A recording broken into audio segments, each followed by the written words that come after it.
Let me tell you the amount of goddamn willpower that it took for me to just open my laptop and fucking start this stream, bro. It's actually kind of ridiculous. Yeah.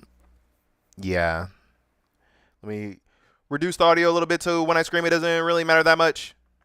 Yo. Okay. Okay.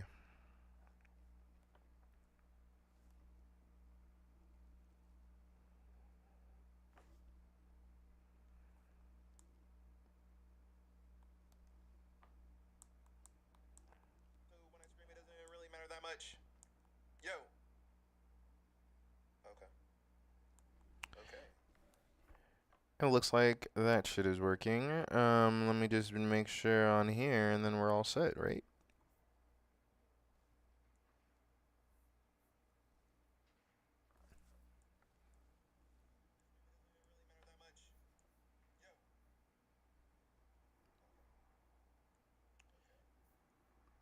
It looks like that shit is working.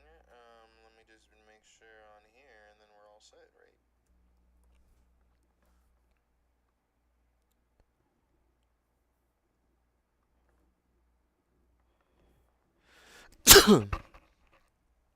Holy shit, there's two people in here?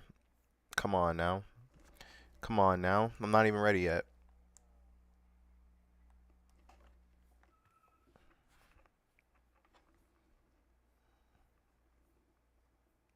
Excuse me.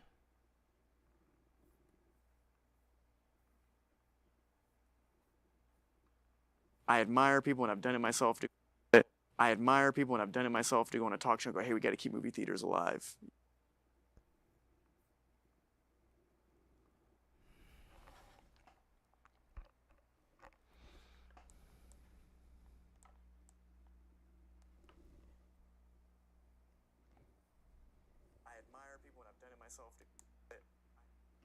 Okay, so that's not working. What? Hey. Yeah. Capture. Window capture. Get a display capture. Can we get a display capture? And see how that looks. Well, IOP.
Oh.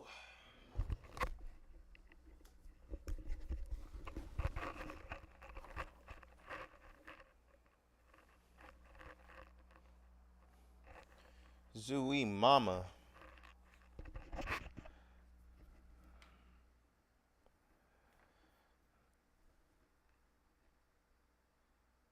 Like four-ish.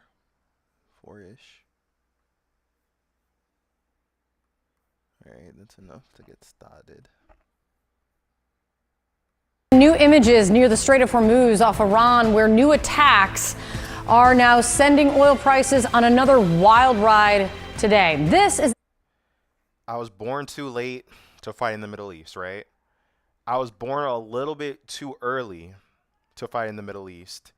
But good thing that I was born just in time to fight in the Middle East. Okay? I'm 26. Are they still like, am I still draftable? I don't really know like what the cutoff is. I mean, I'm kind of young, right? You know, I'm not a kid, you know. High flagged ship, one of at least 3 vessels that have been struck today in that critical waterway. Thailand's Ministry of Transport says 20 crew members have been rescued. 3, though, remain unaccounted for. We're going to show you a map of the approximate locations of these attacks on ships today in. Yo, Iran, that's so clutch for them, right? Because like they don't have a powerful military, but they got just enough to hit all the stuff they need to hit. They don't really have a powerful economy, but the Strait of Hormuz. You're really going to try to get some cargo ships past us after you bomb our children's school? No, no siree. Strait. From reminder, some 20 million barrels of fuel a day move through this critical shipping route, and it is clearly effectively remains shut down because of this very real threat. Let's get right to Paula Hancock's live in Abu Dhabi for the latest on this. What are you hearing here? Come on. Well, Kate, we just heard from the UK Maritime Agency, and they say that as of now, they believe that about 13 vessels have been impacted since this war started. Now, you mentioned that Thai-flagged ship. We have some more information on that as well from authorities. They said that there was an explosion at the stern and then a fire broke out in the engine room. Now, this is... Mind you that the people on these aren't like, you know, fighting sailors, right? Like these are the equivalent of like a cruise ship captain or whatever. You know what I mean? It's like they're ultimately on the seas for commerce, not for any kind of like military action. Now, I'm sure like some of those credits transfer and like a lot of those people might have done like naval stuff in the past, but they're probably on that ship like, what the hell? Did we just get bombed? What the hell? I mean, but there's no way they didn't know what was going on. You know what I mean? Especially if it's like your 9 to 5 to like drive through that shit. Like, damn. I mean, I do feel bad for them. But at the same time, too, like, people are treating Iran like they're not even worth being concerned about, right? Which is kind of disrespectful to their people, to be honest. It's like, yeah, they're a sovereign nation that, isn't standing for all this Western aggression, yo. To be where those 3... Also, I want to state for the record that the IRGC, the Iranian government, is very evil. And I hope they're not in power anymore, but... You know, this being the method, this being like the manifestation of it is wrong to the point where I feel like it needs something else. It's not going to be some Zionists rolling through that frees them, you know. Sailors were on duty at the time. So 20 rescued by the Omani Navy. We know that the captain told the crew to evacuate. They got in lifeboats and were then saved, but 3 still missing at this point. So it is a great concern. Damn, yo, 3 of them are still missing. Do you think they survived? I mean, hopefully, right? I mean, they didn't do anything. I mean, the thing is, with being at sea, even though like the Strait of Hormuz is relatively small, it's not like they can swim from one side to the other. It's just being in the water without any kind of vessel is, that'll get you eventually. That Iran appears to be ratcheting up these attacks on vessels in the Strait of Hormuz and in these very critical waters. Now, one of the vessels we understand was a cargo vessel, so we're not just talking about the restrictions of oil getting to where it needs to here. There's a lot more that there are concerns of. Now, a quick look at what else has been happening since Iran has said that it's going to have its most intense and heaviest operation. We do appear to be seeing a fairly consistent retaliation across the Gulf nations. Here in the UAE, we have been hearing a number of different waves of interceptions. Dubai Airport, there were 2 drones that hit nearby, we understand. Apparently, the Dubai Airport is the most busy airport in the world. I would have thought it was Newark, but I'm from New Jersey, right? So I'm kind of stupid. I'm just joking. But, yeah, I would have thought it was like, Newark or New York or, maybe even like California. But nah, it's in Saudi Arabia, I guess. And people aren't going to want to fly there if there's rockets hitting it. That's for sure. Especially since a lot of the people that are going there are rich, well off, or just esteemed, established in some kind of significant way, that 4 people have been injured there, authorities saying, in the vicinity of Dubai Airport that fell. Flights have started to take off again now, though. We also know that in Bahrain, in Kuwait, in Saudi Arabia, they have also seen interceptions and alerts over the past 24 hours. And Iran has also expanded, if you like, its target list. We are hearing from Iranian officials through state media that they say now offices and assets of major American tech companies with operations in the region would be considered. I mean, hit them where it hurts, right? They're like, okay. And I know that I've heard like Iranian officials say this before, but Americans don't really have any heroes. Like, there's really no like no national hero that like if they were gone, everybody would be like, yo, what the hell? Like Mickey Mouse, like is like the closest thing we got. Maybe like some pop star or some shit. So it's like, if they really want to attack us and have it be concerning, it's got to be like these big businesses. Like, motherfuckers couldn't Google for one day because of a motherfucking Iranian strike. Even if some people couldn't, like, people would be like, this needs to end now. You know what I mean? And then Palantir, I mean, that's just 2 birds, 1 stone. I mean, they're just doing the Lord's work at that point. Legitimate target. Now, clearly, there are many in this Gulf region. We also had an interesting quote I want to bring to you from the Qatari Foreign Ministry spokesperson, saying that from day one they had warned that this could be the potential fallout of any military action in Iran. He said, quote, "This is the biggest I told you so in the history of I told you so's in the world." Clearly, there is frustration and anger among leaders in this region. Kate? Very clearly. Paula Hancox, thank you so much, Paula, for bringing us all. And, I try not to put too much stake on this because at the end of the day, people are more than their race or like their nationality. But I'm sure all these brown people in the desert that share the same religion, same cultural context are kind of like, what the hell are we letting these white people do to us? Like, they're probably like, Iran, we don't really like you, but goddamn, it's like, we're gonna let Netanyahu run the show here? Like, what the hell? Like, they gotta feel some sort of like diasporic pride to be like, this is just not okay. Like, especially since friends of America today, enemies of America tomorrow, especially under Donald Trump. It's like they have a lot more in common with each other than they do with anybody in the West. I don't know why they can't all get along. I'm sure it's complicated. I'm sure it's not easy to get along, but maybe this will unite them, because like what we're doing over there is kind of bullshit. Those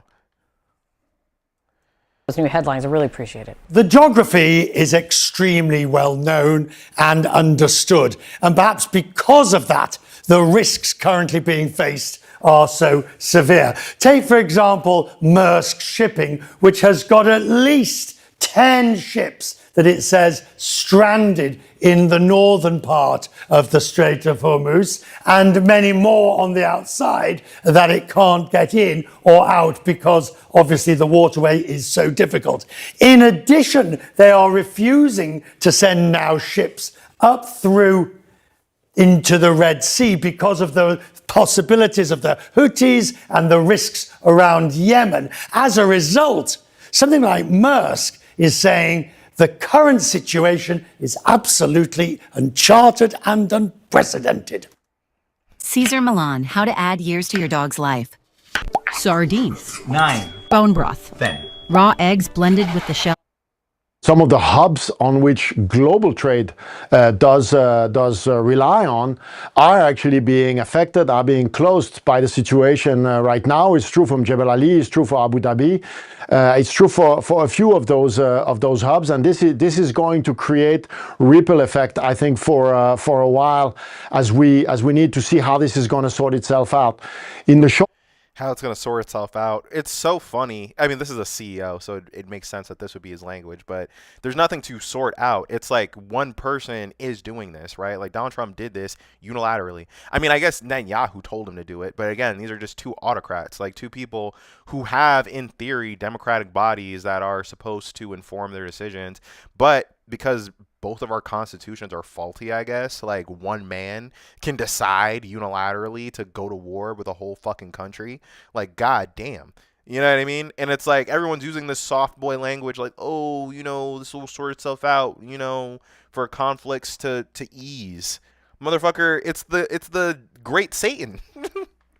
It's the motherfucking billionaires and Epstein class in America, like in Israel, that are perpetuating this shit, What the hell? We can manage this, but if this was to endure, this would create, I think, serious congestions and serious issues across the global supply chain. What happens next is anybody's guess. The very idea that this area is being mined by the Iranians, or indeed that the US is going in and starting to attack those various rubber dinghies and ships that's doing the mines. Even if Trump is successful in what he's saying he can do is like escorting the ships and all that, a lot of places are just not going to transfer stuff there, because even if you can get like Trump's guarantee, that's worth the fucking paper that it's printed on, like, and then even if like America's doing a competent job of protecting these ships, accidents happen, shit slips through, like, there's lots of mines, like you'll hear stories about like European children getting blown up for mines from fucking World War II and shit. Like, decades after that shit happened. So mines in the sea, like, it represents a really big problem for international commerce. It really does. It's simply unheard of, and frankly, we don't know how it will develop. The only thing we can say with any degree of certainty is that as long as that waterway remains closed, then the price of oil just keeps rising. Richard Quest. Sucks for you if you have a car. I don't. I'm a hippie like that. But everything's gonna go up. The oil is basically energy, right? I mean, we could have energy from the sun, but a lot of rich people said fuck that. So, oil is energy. Right? And the idea that everything is going to cost more, like, it's going to cost more gas. It's going to cost more for gas to, plow your fucking vegetables and shit. It's going to cost more. Plastic is made of oil, right? Everything's going to be more expensive. All because of Trump's dumb ass. He bankrupted a casino. I mean, it's kind of banal to bring that up, but it's still mind-blowing to me. All right.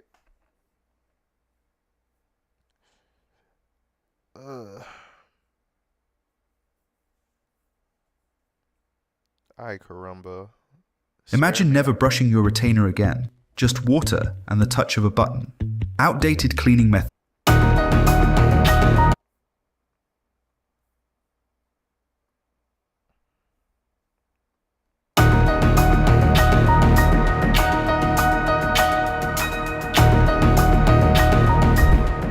When you think about high-tech warfare, you probably picture billion-dollar jets, maybe some stealth submarines, right? But there's this other weapon, silent, patient, and often completely overlooked. It's a weapon that just waits, turning the world's most critical waterways into deadly traps. And today, we're diving deep into that very threat, right in one of the planet's most vital choke points, naval mines in the Strait of Hormuz. Okay, let's just start with a number that should really stop you in your tracks. 77%. That is the percentage of U.S. ship casualties since 1950 caused by naval mines. Damn, 77%? I mean, I imagine being in a boat is a lot like being in an airplane, where it's like even minor damage spells disaster for pretty much everyone on board, you know what I mean? I mean, I guess boats can have lifeboats, so, they're not crashing, but I would not want to be on a boat with a hole in it, especially since the explosion probably kills people too. And the fires, even if the boat can keep its integrity, like just the fire, the heat will make people either jump off to drown later, or they just burn up, or smoke inhalation, or even like cancer from smoke inhalation years later. The weapon that does all this, it can cost as little as $1,500. I mean, that's less than a beat-up old car, but it can cripple a state-of-the-art warship. It's this incredible, lopsided power dynamic that makes this threat so important to understand. So why are we zeroing in on the Strait of Hormuz? Well, because this tiny sliver of water is basically the world's energy lifeline. And for a country like Iran, being able to threaten or even control this choke point.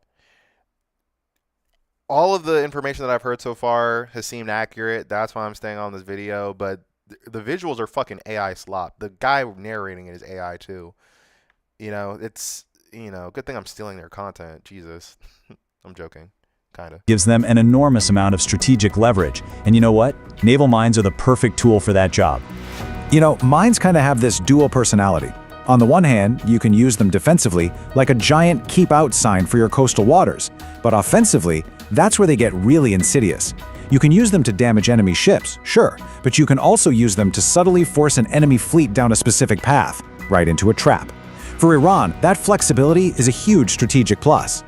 Yeah, I mean, the Strait of Hormuz is so small, too. It's like, if they just have some fucking Iranian ops just waiting for them because the ships can't go side to side, then, yeah, game over. The answers here are actually pretty surprising. Yeah, you might be picturing some big, specialized ship slowly dropping mines one by one. And that definitely happens. But that is just one part of the story.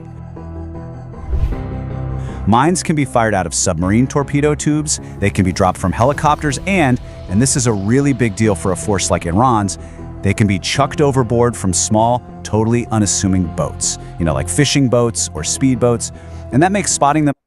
I mean, we all know how Trump feels about fishing boats, honestly. Like, I don't even think that would stop him. He has no problem with killing civilians. He did that in Venezuela, killed a bunch of people that didn't have anything to do with the cartel, more than likely. So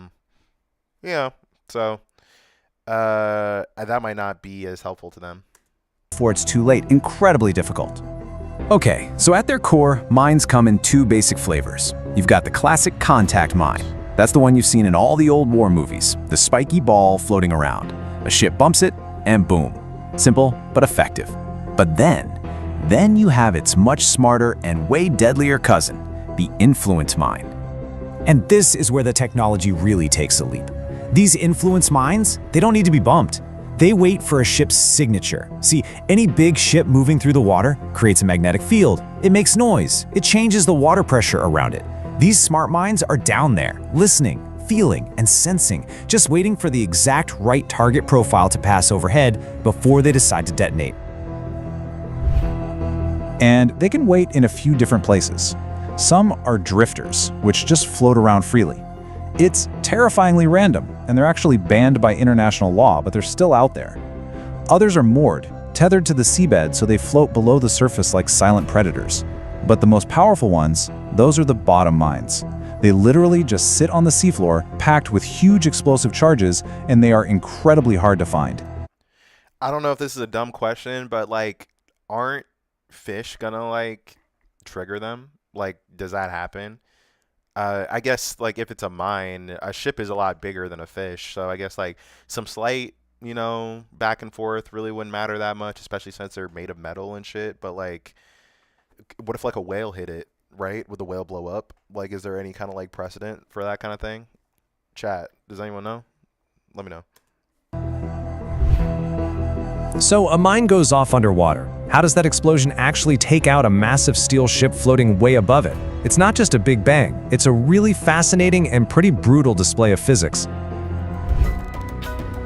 It's this devastating 1-2 punch. First, the explosion creates this massive, super fast, expanding bubble of gas. This bubble just rockets upward and slams into the bottom of the ship, into its keel, trying to literally lift it out of the water and break its back. And at the exact same time, the blast sends out this invisible but incredibly powerful shockwave that can tear a hole in the hull and shatter sensitive equipment all over the inside of the ship. Okay. You know how powerful that thing's got to be at the bottom of the ocean and fucking blow a hole in the bottom of your ship? It's basically like airbending is what it's saying, right? Like the shockwave lifts the boat out of the water and it just like snaps in half. Damn. I mean, how are these things cheap? Like, I'd really want to know, like, the science behind it, I wonder. That sounds really bad for a warship, but what about the ships that are the most likely targets in the Strait of Hormuz? The supertankers. I mean, these things are just enormous. Surely they can handle a mine, right? Well, it's a bit complicated. That gas bubble we just talked about, it's probably not strong enough to break the spine of a fully loaded supertanker. And believe it or not, the millions of gallons of crude oil inside can actually absorb some of the shockwave. But, and this is a big but, a full tanker is so heavy that it sits much, much lower in the water, and that brings its hull that much closer to a powerful bottom mine, which makes a hull breach much more likely. No way that Iran could take out one of these big boys, right? I mean, I thought like the benefit was like they were really cheap. Yeah, there's no way any cheap piece of equipment could take this thing out. That's like a hand grenade taking out a hotel, right? I don't know. And look, this isn't just a bunch of theory. History is absolutely littered with examples of these weapons that weight, completely changing the course of naval history, proving just how effective they are against even the most powerful navies in the world. I mean, just look at this. In World War I, Turkish mines stopped the British fleet cold. During the Korean War, some 50-year-old mines held up a massive U.S. armada for 8 days. And right there in the Persian Gulf in 1988, a single ancient Iranian mine almost sank a modern U.S. warship. The pattern is just crystal clear. Again and again, simple, cheap mines have humbled the most advanced navies on the planet. Which brings us right back to that jaw-dropping statistic from This is the bariatric gelatin God. bedtime recipe that took me from 198 to 147. It's natural, simple, has zero side effects. This AI in the beginning. This isn't just some interesting thing that happened in the past. It is the single biggest cause of U.S. naval ship casualties in the entire modern era. It's a persistent, effective, and deadly threat. Okay, so that brings us back to today. We know mines work. We know the Strait of Hormuz is a major flashpoint. So what exactly does Iran have in its toolbox? What's in their arsenal? Well, Iran's stockpile is kind of a mixed bag, and that's actually what makes it so dangerous. They've got thousands of older, simple contact mines that, as we've seen, are still incredibly effective. But they also have more advanced bottom mines from places like Russia and China. Yeah, that's another kind of relevant detail. I mean, Russia has been gifted an American Ukraine, right? Like, America has a conquest of ego of its own that's pointless, that it should win on paper, but won't because the population is very motivated against them, right? So, you know, other countries are gonna fund Iran just to stick it to America, and America's just showing its ass. It's like we're just proving that we don't know what the fuck we're doing, like in the vast majority of military scenarios, right? So these other countries are just gonna look at us, all the mistakes we make, and if World War III, God forbid, ever happens, they're gonna be more than prepared because they see what our dumbasses do, you know? Like, we're trying to crush them quickly and we can't even do it. You know what I'm saying? Like, they killed 7 of our soldiers. Like, it should be impossible for them even to do that. But here we are. They even have sophisticated rocket-propelled mines that literally launch a warhead up towards a passing ship. And on top of all that, they claim they're making their own advanced versions too. But now, this whole shit started because Iran was trying to tinker and make some shit, right? I don't really know what their industrial capacity is at war, but I think for sure Russia will give them some shit just for funsies, even though they got their own war. But I don't know, like, you feel me? Like, it's not going to take that much to threaten the Americans, bro. It's really not. It's one thing to have the weapons. It's another thing to use them effectively. Iran's big strength is that huge, diverse arsenal and its ability to lay mines from all those sneaky small boats. Their weakness is they don't have many specialized mine-laying ships, and there are real questions about how ready their submarines are. A lot of their supposed capability is, for now, pretty much untested. Yeah, I mean, America will not learn its lesson. Like, we always underestimate our opponent because we're Muslim. I mean, it's just such a tale as old as time, you know? I'm not rooting for Iran. The Iranian government is fucking evil, right? But I'm also not rooting for America either, unfortunately. I just hope all innocent parties involved in this get to escape with their lives and everyone learns a lesson from it. That's what I hope. All right. Next video. We're on a roll, baby. We're on a roll, baby. In Tempe, your voice matters. Participate in our anonymous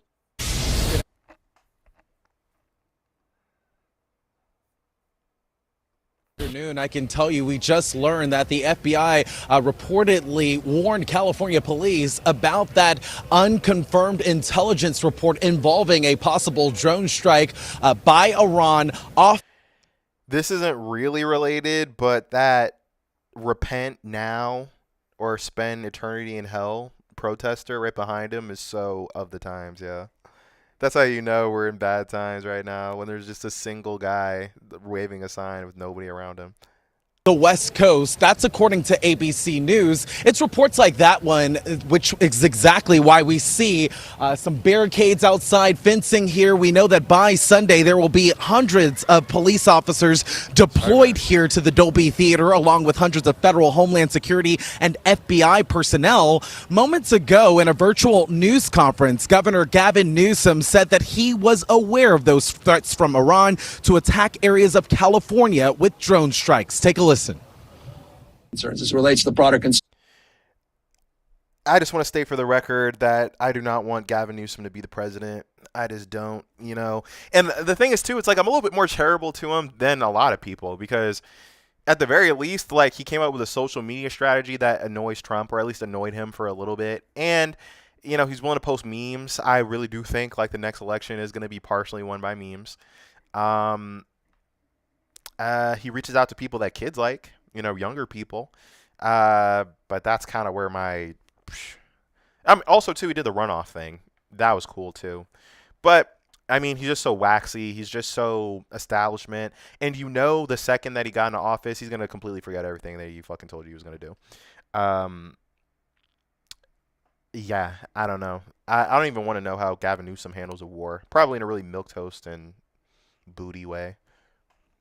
as it relates to drone strikes. We've been aware of that information. We've been working collaboratively through the SOC, which we established right after the war began, the State Operations Center, working with the Office of... I wonder how much he knows that he's not letting on, because it's like Iran is going to attack California. Is that, I mean, on its face, to me, just like a regular American civilian, that sounds absurd. They're all the way in the Middle East. They have cheap, shitty drones. How could they get us?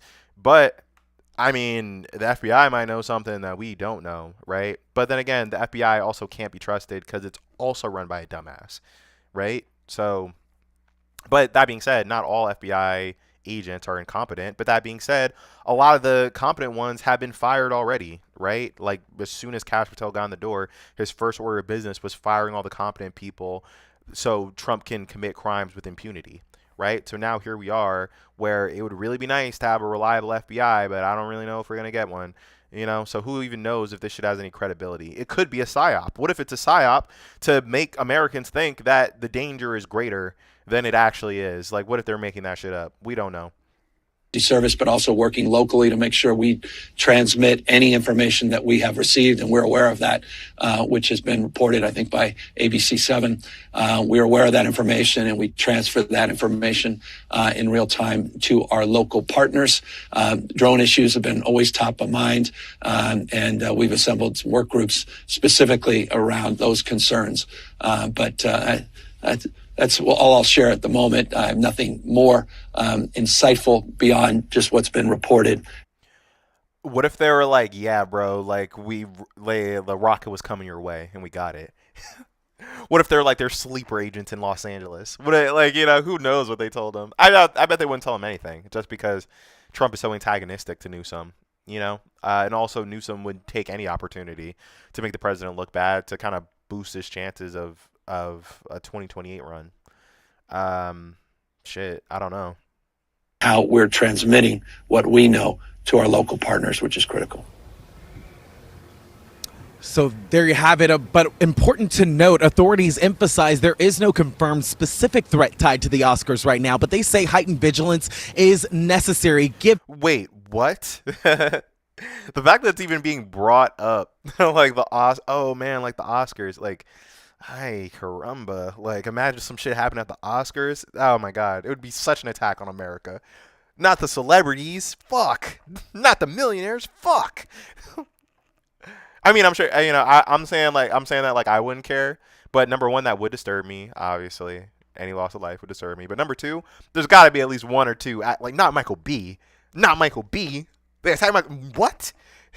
Like, but there's one thing that America does well, it's protecting rich people. I'm sure it'll be fine. That'll be okay.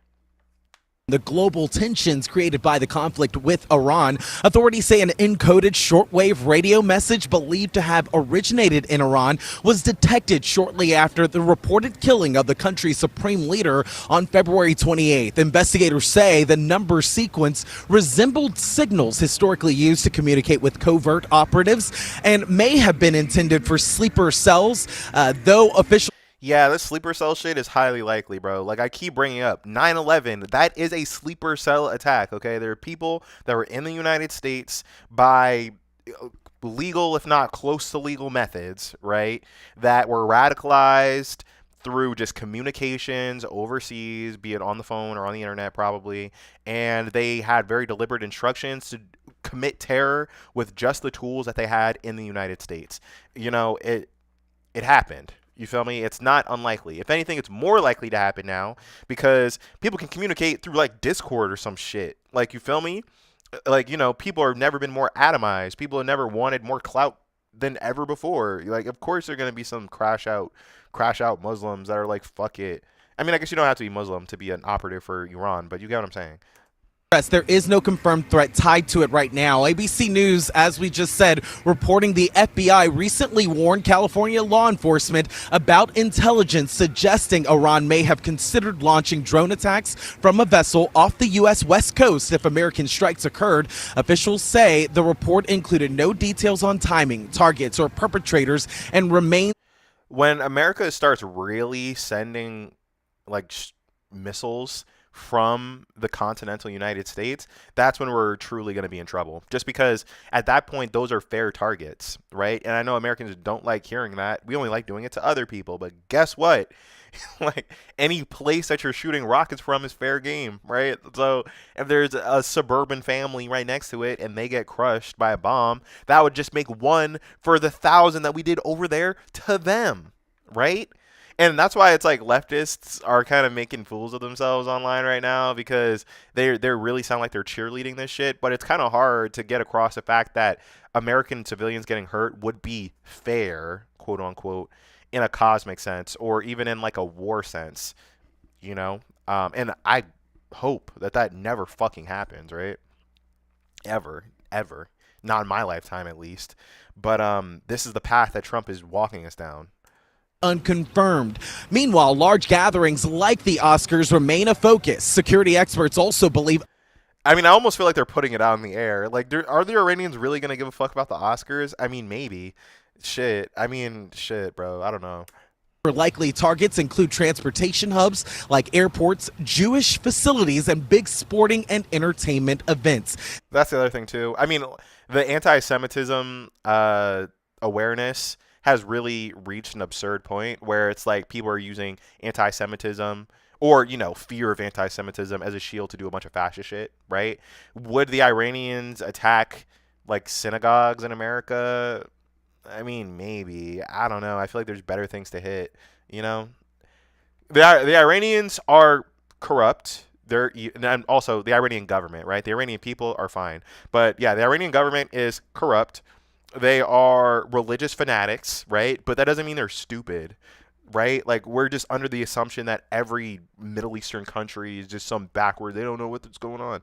Like, you know, it's very rarely the case, if ever at all. FBI and Department of Homeland Security say they are continuing to monitor potential retaliation threats today. They were looking to do something here that was going to get a lot of attention. That is something that would fall within their group of targets. It is kind of believed that they have target folders already ready to go should that day ever come. Damn. Oh, man, bro. Keep in mind that the current leader of Iran, right, like they're equivalent to like the president, or it's really more like a king, right?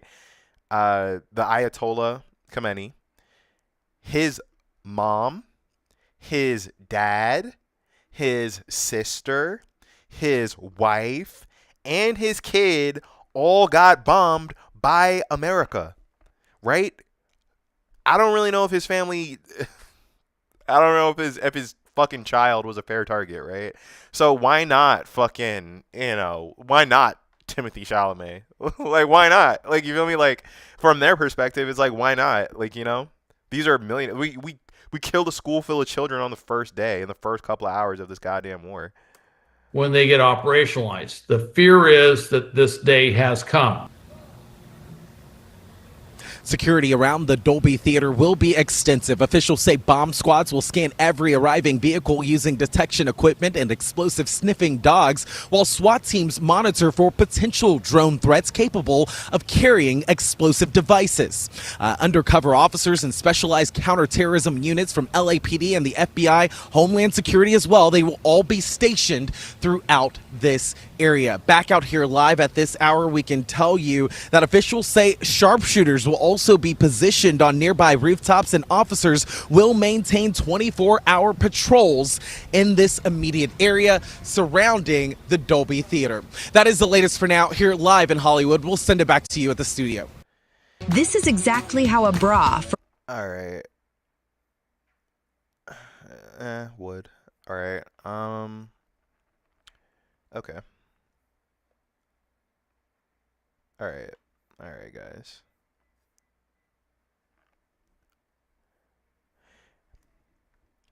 I personally like Timothee Chalamet just because he's pretty bro-y. Like, I feel like if I ran into him at a bar, I was like, yo, Timothee Chalamet, I'm a fan. Like, he'd actually, like, kick it with me and, like, be normal, right? That being said, that is my parasocial projection on him from very highly curated interviews and clips that I see him in, right? I mean, a lot of people say that he's, like, a jerk, you know, but pretty much every high-profile celebrity has those allegations. I do also believe you do need to be kind of sucky to reach his level of success, right? Like, you know, these industries are very screwed up, right? But he said something that really pissed people off, and we're gonna listen to it. Okay. I admire people, and I've done it myself, to go on a talk show and go, hey, we got to keep movie theaters alive. You know, we got to keep this genre alive. And another part of me feels like if people want to see it, like Barbie, like Oppenheimer, they're going to go see it and go out of their way to be loud and proud about it. And I don't want to be working in ballet or opera or, you know, things where it's like, hey, keep this thing alive, even though no one cares about this anymore. Ooh, no one cares about this anymore. Ooh, spicy. Now, let's be real here.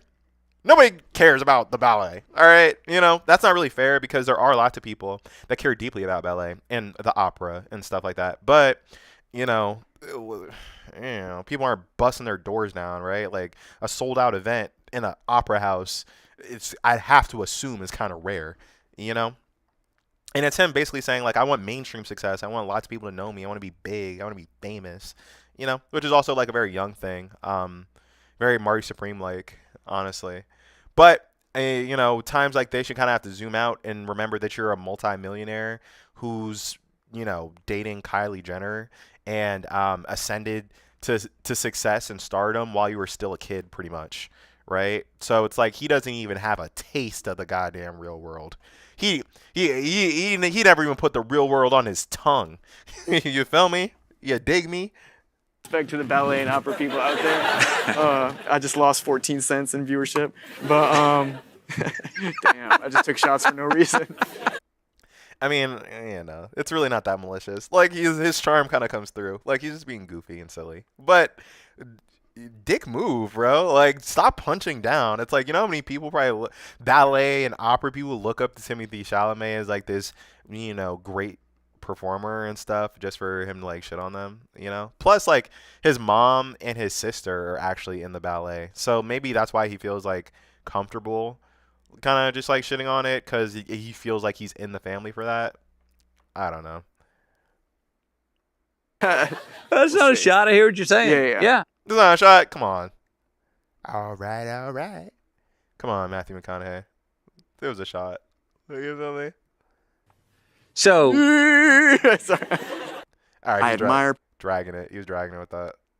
All right, well.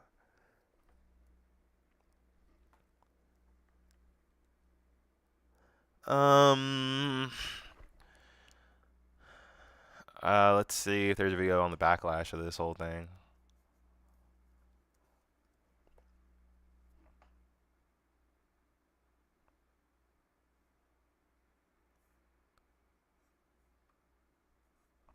Protect your dream home Looking good. under our roof. American Family Insurance. This season, you've got places to go, people to see, and things to do. You may have already gotten vaccinated. Am I the only one that... Oh. Oh. Oh. Oh. Oh. Okay. Timothee Chalamet's recent statements really distasteful and honestly kind of classless. I remember feeling very impacted by his speech. It really resonated with me when he said that he wanted to be one of the... He said, do not give this man an Oscar. See, this is why you don't tell people what you want in life, because people will straight up conspire to make sure you don't get it, right? I mean, in this case, it might be justified. I don't know if someone that shits on such a huge art form should necessarily be praised, like, with the biggest award in his field. Maybe not. Right? Maybe not. I feel like that joke is warranting him losing an Oscar if the committee gets so offended by it. But damn, like, you really pissed him off. Like, this lady right here looked like his key demographic, boy. So I don't understand this transition from I want to be one of the greats, I know this is like not a good thing to admit, to shitting on opera, to shitting on ballet, and then referring to his audience as a commodity. There's a very specific moment when public opinion around a celebrity starts to shift. For years, Timothee Chalamet was widely viewed as a cultured, artsy actor of his generation. The soft-spoken indie darling who spoke French, quoted literature, and seemed more comfortable discussing cinema history rather than chasing Hollywood fame.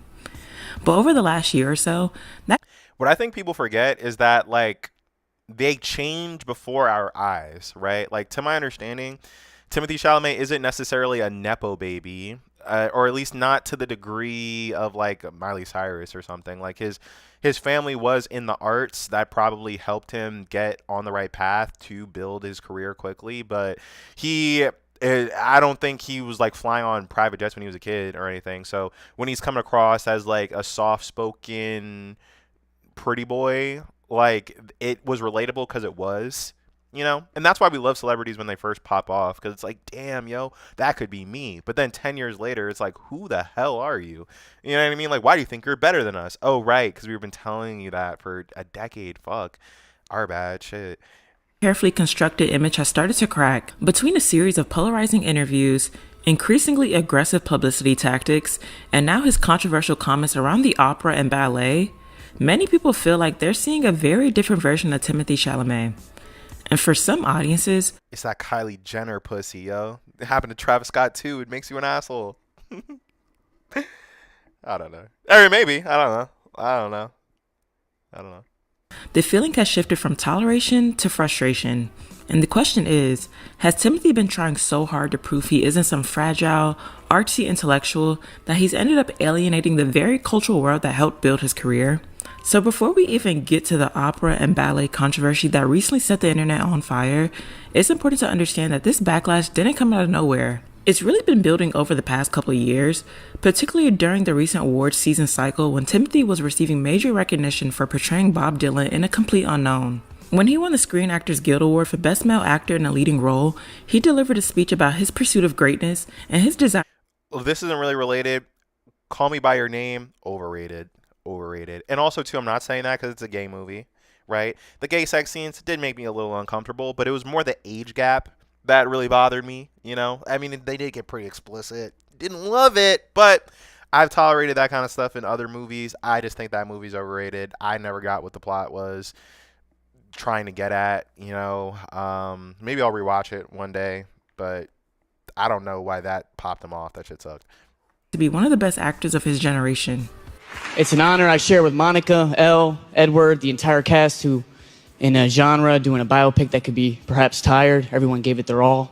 So I'm deeply grateful to them. And lastly, I can't downplay the significance of this award because it means the most to me. And I know we're in a subjective business, but the truth is I'm really in pursuit of greatness. I know people don't usually talk like that, but I want to be one of the greats. I'm inspired by the greats. I'm inspired by the greats here tonight. I'm as inspired by Daniel Day-Lewis, Marlon Brando, and Viola Davis as I am by Michael Jordan and Michael Phelps, and I want to be up there. So I'm deep. He's very Gen Z coded, you know? And he has a charm to him. Like, I don't hate Timothee Chalamet because he shit on the ballet. I'm not going to lie, bro. Like, I just don't really give that much of a fuck. But I also have been an artist, have been belittled by a bigger artist, and that shit sucks. That shit sucks. You know what I mean? He kind of deserves the hate. Like, you know what I mean? Even though I don't care, like, he deserves the hate from the people that care about that stuff. Grateful to that. This doesn't signify that, but it's a little more fuel. It's a little more ammo to keep going. Now, personally, I actually found the speech to be refreshing. In an industry where performers often downplay ambition, it was interesting to hear someone openly say that they want to be great. But for many viewers, the speech came across as try-hard or overly self-righteous. And it sparked that commentary suggesting that Timothee might be taking himself a little too seriously. That perception only intensified when older interviews resurfaced during the same award cycle. In one widely circulated quote, Timothee explained that early in his career, he was rejected from blockbuster franchises like The Maze Runner and Divergent because casting directors told him he didn't have the right body type for action films. He is a rep for twinks everywhere. He's a rep for twinks everywhere, bro. He really is. There's not a muscle on that man. Some girls like that. Alright? I mean, there's barely a muscle on me. Hey, you know, so he's representing for the skinny boys. Alright? The xylophone chest, right? They be having their way too. Shout out to the skinny boys. Timothee said, "I will always get the same feedback. Oh, you don't have the right body." I had an agent call me once and say, "I'm tired of getting the same feedback. We're going to stop submitting you for these bigger projects because you're not putting on weight." I was trying to put on weight. I just couldn't. I basically couldn't. My metabolism or whatever the F couldn't do it. Damn, that's really hard. I mean, also too, I feel like the beauty standards for men, especially when it comes around size and strength, are just not even really talked about, you know? Like, if you're a skinny dude especially, it's like people be like, oh, just eat more. Oh, hit the gym. Like, any kind of, like, male body issue is viewed as, like, a personality flaw. You know? When a woman is big, it's like, oh, that's just your body. Like, you feel me? Big is beautiful or whatever. People don't say that shit to fat niggas, bro. They don't say that. They don't say that to skinny niggas, bro. They just don't. You know, men don't get that treatment, right?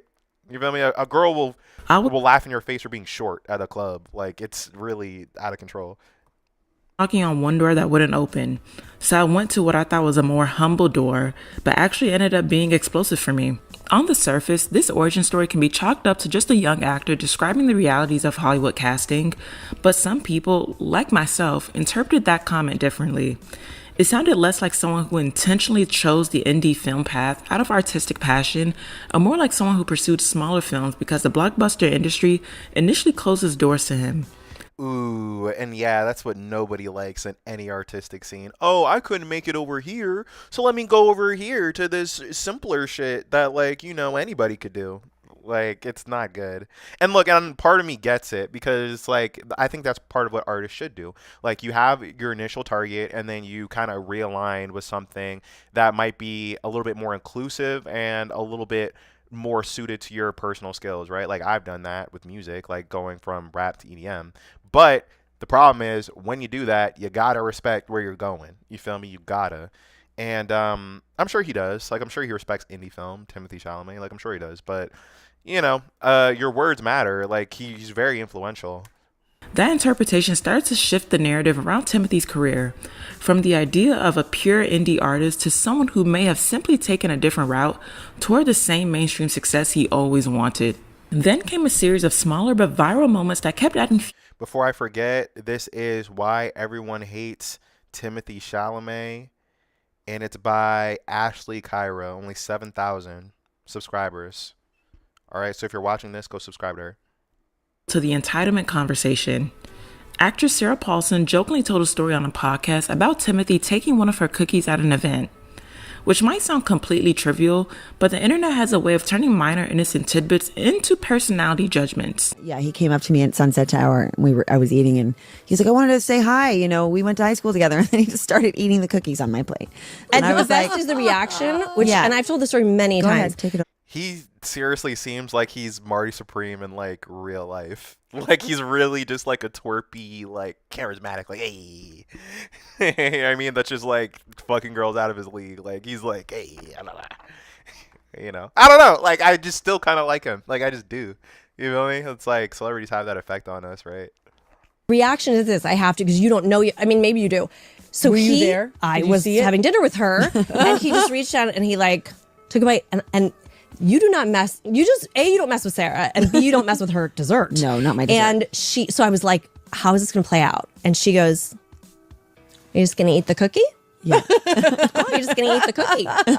And he was like, yeah, and he's like, I'm Timothee Chalamet. I'm gonna eat whatever the fuck I want. That's entitlement. Yeah, it was. I know who I am, and I know who I am in the firmament, and I know what it's going to be now. And I can eat your cookie. And I can eat your cookie if I want. And was to. this And I was kind of like, I mean, it seems like this would be innocent, but like kind of the way they're talking about it, they seem kind of pissed off about it, to be honest. You know, I don't know. Like, that is actually pretty rude. And like, when you do it to a woman as well, it's like they might interpret that as, oh, you're doing this because I'm a woman and you know I won't beat your ass for eating my cookie. Would he have done that to a man? I don't know, Timothée Chalamet. Probably. I mean, possibly. He's pretty rich. He is like one of the biggest actors in Hollywood, so regardless of your age or stature, like, you know, he can really say whatever the fuck to you and you just got to eat that, you know. Also, has happened to me in the entertainment industry. It's not a fun feeling. I just love that you called it out. I was like, oh, you're just going to eat the cookie? Eat the cookie? He's super. Shit got real. Shit just got real. No, but I'm just like Timothée Chalamet. We are gardeners. We are farmers. Bum, bum, bum, bum, bum, bum. Is traditional foundation making you look worse? Traditional foundations are not great for lines in the face. Suddenly, that story was circulating online as evidence, fair or unfair, that he may be a little entitled or overly confident behind the scenes. Moments like that may not matter individually, but collectively, they began to chip away at the carefully curated image people. We build them up so we can tear them down. Because at the end of the day, I feel like people realize it's like, I mean, because jealousy kicks in, number one. You know what I mean? Especially in like really tough economic times. It's like, why the fuck am I spending my money, spending my time devoted to you while you fucking zip off on a jet and you're not even fucking nice to your waiters? You know? And then also too, it's like their little flaws. Like, we feel like they shouldn't have flaws because they've been entitled to so much. You know? It's like, no, you can't. You know, fucking be kind of rude at a fucking Burger King one time because guess what, motherfucker, I got your poster on my wall. Is that completely fair? No, but the society that creates ultra powerful celebrities that are immune from consequences isn't fair either. You know, it's, you know, and I don't know. Things escalated further during the promotional campaign for his recent film Marty Supreme. Anyone who followed that press tour probably noticed a shift in tone. The outfits were louder, the interviews were more chaotic, and the overall vibe felt intentional. Yo, fucking look at this guy. There's something about him that I'm wearing the same outfit, bro. I'm wearing the same outfit, bro. Unpredictable. From rapping during appearances to showing up in oversized hoodies and unconventional styling choices. Oh boy. Again, none of this is inherently wrong. Actors reinvent their public image all the time, but for audiences who already felt Timothee was becoming overexposed, the spectacle of that publicity tour started to feel like too much. Instead of the quiet, introspective actor people once associated with films like Call Me By Your Name, the public was suddenly seeing someone who seemed determined to prove he could be edgy, funny, chaotic, and culturally plugged in all at once. Around that same time, his profile in his November... The second you start trying to prove things to people, you've already lost. I'm not saying that's what he's doing, but just rule of thumb. Do things to prove it to yourself, really. 2025 Vogue issue generated even more debate. In that interview, Chalamet spoke openly about his disappointment after losing the Oscar for Best Actor earlier in the year. He said, if there's 5 people at an award show and 4 people go home losing, you don't think those 4 people are at the restaurant like, man, why didn't we win? I've been around some deeply generous, no-ego actors, and maybe some of them are going, that was fun. But I know for a fact a lot of them are going, people could call me a tryhard, they could say whatever the F, but I'm the one actually doing it here. You don't want to... I kind of respect him more for saying that. I mean, because every actor's like, oh, you know, blah, blah, blah, blah, blah. And that's why, like, everyone has, like, this weird perception of, like, success. Like, oh, if I become successful, then everything will be happy for me. You know, jealousy disappears and all this shit because all these celebrities are so curated to look like they're having a great time all the time. You know? And I think there's a little line to it because also nobody wants to hear a celebrity complain. Being a celebrity is probably a hard life, right? It's probably a hard life. I have like 50,000 followers and sometimes people will fucking comment something. I'm like, damn, that's mean. Right? So it's like, you know, being too declarative, but I also don't want to look back on life and things I've put out and go, oh, little old me, hey, see the movie if you want, it is what it is. No, at worst, you've rubbed people the wrong way, and at best, someone will get pulled in and go, hey, this guy really thinks this thing's worthy. Usually, award season narratives emphasize humility or gratitude, so hearing an actor publicly acknowledge frustration about losing such a prestigious award struck fans as refreshingly honest. But others saw it as evidence that his pursuit of an Oscar might be becoming a little too obvious. It's a little too obvious, but it's like, come on. Like, he wants one. Wouldn't anyone want one? Right? If you're an actor? Everyone wants to be given the biggest award in their field. And I almost feel like him campaigning for this motherfucking Oscar, it's definitely hurting him, though. Because ultimately, I want the Oscar for Best Actor to go to whoever deserves it, right? But all this shit is very political. The Academy is very political. People that have won in the past, it's very political. The best man rarely wins. This is a case where I think Timothée Chalamet is the best man, but him wanting it so openly is getting in his way, and he's self-sabotaging by opening and running his goddamn mouth, right? So, do I hate Timothée Chalamet now? Not really. I mean, is he kind of a dweeb? I guess. Would I smoke a blunt with him? Sure. Timothy, if you ever see this video, man, don't take it personally, bro. You're cool.